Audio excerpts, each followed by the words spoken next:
crashed because they, weren't set up to go past 2,000. Well, guess what? Well, you know what? They went past 2,000.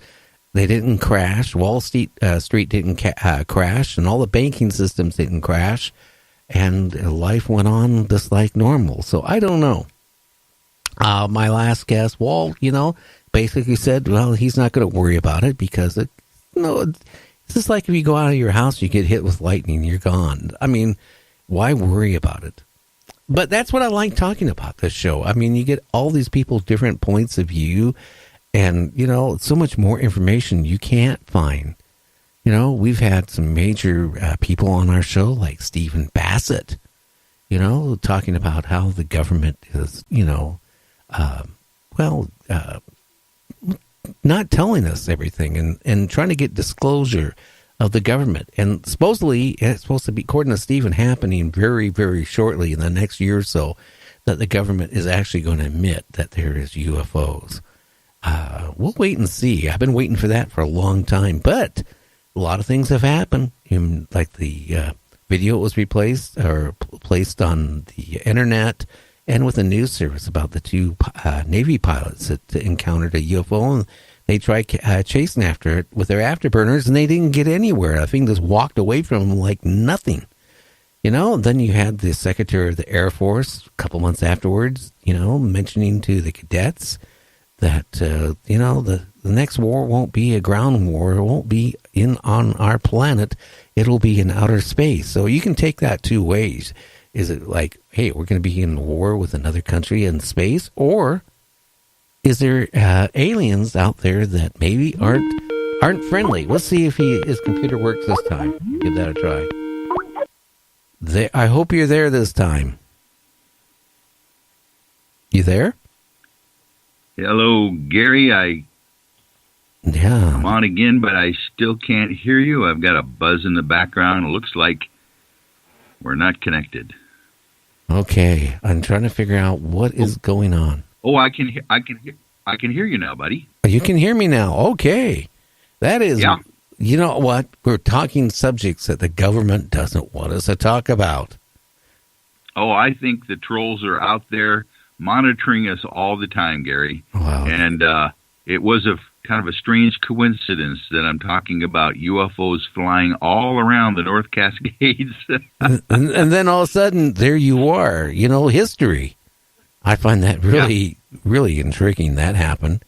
Ronald Farnham, has been on my show a couple of times. He's, was with the DOD for 10 years. And, the stuff he told me, it really, really scares me. I mean, God, make sure you put tape over your laptop camera when you go to bed at night, and don't have it up open when you go to bed at night. I tell you that. Or watch when you walk around your smart TV at night, and don't do anything you shouldn't be doing, because you might be, the guy on the other end might be eating his popcorn and drinking his beer watching you. Yeah, they're probably bored, watching me, but I'm sure that they're being monitored, monitoring us just to figure out what the heck we know and what we're talking about. But that just kind of makes it exciting. I believe that there are black hat organizations like that, but I think that there's white hat organizations within the power structure that are actually helping us as well get the word out. And that's what I'm hoping on. Well, I'm hoping that Steve Bassett is right in the next year, that the government's going to come out and admit that there is UFOs and has been UFOs. They need to tell, come on, we're not that stupid anymore. Going back in the 30s and 40s and 50s and 60s, you could probably get by without people questioning. But people gotten smarter, in the late 70s and 80s and nowadays. People want to know, especially since 1990, when, Art Bell started his show, in the paranormal. That really educated millions of people, got them wondering what is out there in space, let alone what's in the forest. But, people want to know, and it's really hard to, sit there and tell people, oh, there's no such thing as UFOs. Okay, well, then how do you describe that? How do you describe that? What I'm really concerned right now is Planet X. I don't know if you heard earlier, but Nancy Joyce put out today on her website, skyshipsovercashiers.com, article from a scientist that claims if you go in Antarctica, you can actually see, with the telescopes, you can see the Planet X approaching by the sun. And there's been other people that supposedly have taken pictures of the sun and see an object, approaching, the side of the sun. It makes you wonder if there is a Planet X, but the people who have been predicting this is supposed to have happened in 2015 and 2016. Well, hey, they could be off a couple years, Well, and that's, of course, a typical PSYOP program, that if something actually indeed is going to come at us, that they want to throw out some false dates prior to that to desensitize folks into even believing it. So, yeah, you're exactly right. Matter of fact, of course, there's many interesting safaris and expeditions to the South Pole. There's governments, and I've even heard of the Catholic Church having their own telescopes, and they're, for some reason, looking in that direction. From what I gather, the way we are configured within the Milky Way, looking south from our planet, is a much clearer view of what's going on than anywhere else. So that's where they all have the observatories. Yeah, that's what is really, really scary, That, I don't know how the public would, handle it. But, last time supposedly Planet X came by Earth, which was around 3,600 years ago, I mean, hey, I don't know. It didn't wipe out everything on Earth. So I don't know if it would be a life extension or extinction of Earth or not, and would, I can see something like that if it was, why the government wouldn't, come out and tell the people, because I think, it'd be mass panic if they say, hey, in the next year or next 2 years or 18 months, this is going to fly by Earth. And by the way, it's going to destroy everything on Earth. I mean, how would people handle that? No, how would you handle it, Michael, if you knew that there was only 16 or 18 months left and everything we know will be gone? Well, there's a really good movie with Steve Carell that has that exact same theme in it.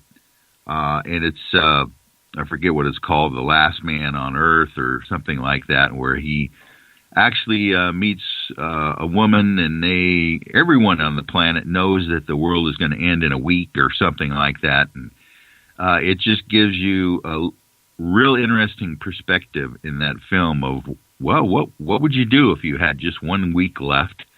Would you panic and go crazy to see if there's anything you can do to survive, or would you just accept it and try to do the best you can for whatever time you have left? I don't know what I would do. It's hard to tell ahead of time, I'm sure, but I hope I wouldn't freak out about it. Matter of fact, my feeling is that this is just a stop along the way to a whole nother possibility for all of us. So it'd be interesting to see what's after this lifetime. Yeah, honestly, I want it to be a long time away yet. I'm not that anxious to find out. I know some people say, hey, they can't wait. I was talking to a guy the other day on the phone. He will be a guest on the show. He goes, well, it was an experience to be born, and it's an experience to be, to go through death. And he can't wait to suffer death. And I go, why? I mean, maybe life can be hell, but it has good moments in it too. I certainly don't want to find out. I mean, can you look at it like Ronald Farnham keeps saying that we're nothing but we're in the matrix. We don't really exist. We're right. A number in a computer, and I don't know. I mean, I don't know. I mean, all I can say is that I don't want to find out. It's what's really bad is everything from a little kid you learn, right? All your thoughts, all your memories, all your experiences, all your loves, all your hates, and it goes by so fast, and then all of a sudden it's just gone. I hate to say it. Sometimes I look at, like, you got an old computer, it craps out. What do you do with it? You throw it away. It's gone. It's nothing left. No more, no more computer, no more anything. And sometimes I think that's what, I do believe in the Bible, but sometimes I wonder, like, when you're dead, it could be the same way. I mean, our brain is a computer, and when we die, that's the end of it. It's just like a hard drive. When it fails, it's over with. Yeah, boy. I also believe in the Bible as well. And matter of fact, if you take a look at the Bible as a whole, you're talking probably the most paranormal book in the world is Sacred Scriptures, like the Bible for sure.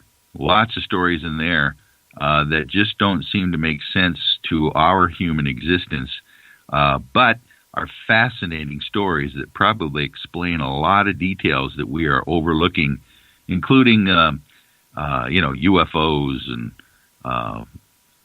believe it or not, there's stories of witches in the Bible. Oh, yeah. And giants in the Bible. So it's all sorts of great stuff in there. Well, one thing, man has always had to believe in a God.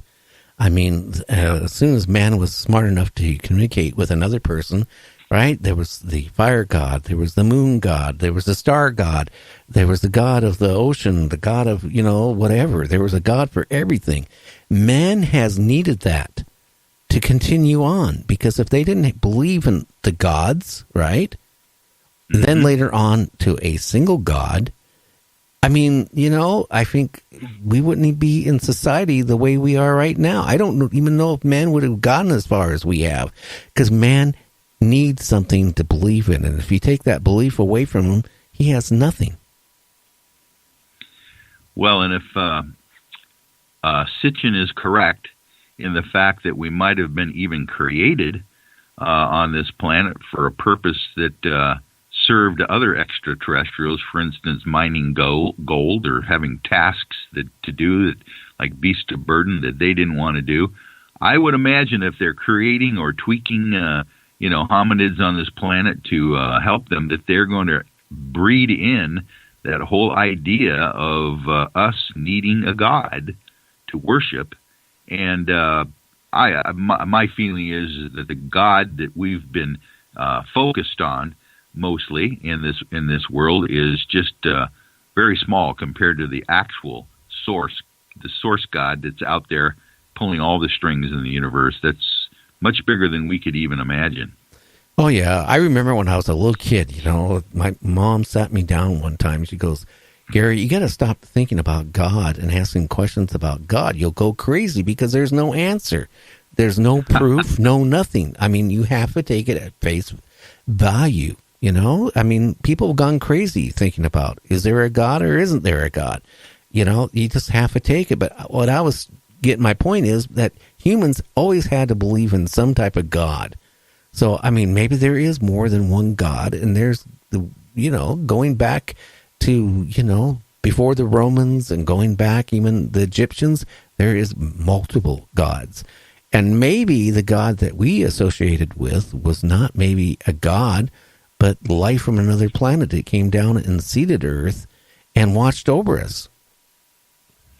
Exactly. That makes a whole lot of sense, because we have descriptions in every culture on the planet of their God coming down from the heavens, and helping them with technology and knowledge in exchange for that worship as well. So these gods didn't look exactly the same, so I have a feeling you're correct. There were different races visiting the planet, needing certain resources and probably certain help with doing work, and I think they've probably created many of the religions that we have on the planet. Yeah, I won't even say that we're no more than a Big Mac to maybe some of the species out there too, which is always that possibility.